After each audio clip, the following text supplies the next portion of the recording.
Hi friends, welcome back to my channel. ఈరోజు మన recipe tasty strawberry juice.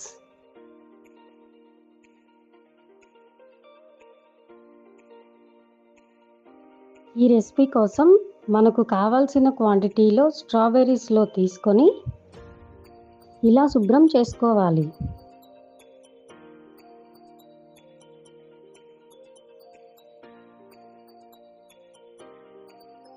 స్ట్రాబెర్రీస్ని చిన్న చిన్న ముక్కలుగా కట్ చేసుకొని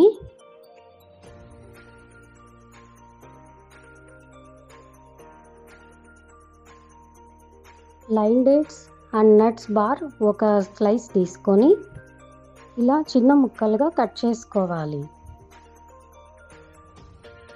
ఒక బ్లెండర్లో కట్ చేసుకున్న స్ట్రాబెర్రీ ముక్కలు, dates and nuts bar pieces, strawberry flavour ice cream వేసుకొని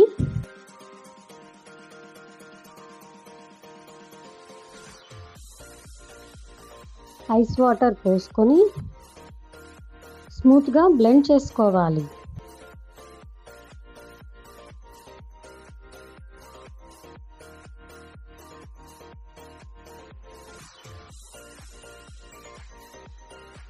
ఇలా తయారు చేసుకున్న జ్యూస్ని గ్లాస్లో సర్వ్ చేసుకుంటే టేస్టీ స్ట్రాబెర్రీ జ్యూస్ రెడీ. ఈ రెసిపీ కనుక మీకు నచ్చినట్లయితే లైక్ చేసి, షేర్ చేసి, సబ్స్క్రైబ్ చేయండి friends. Thank you for watching.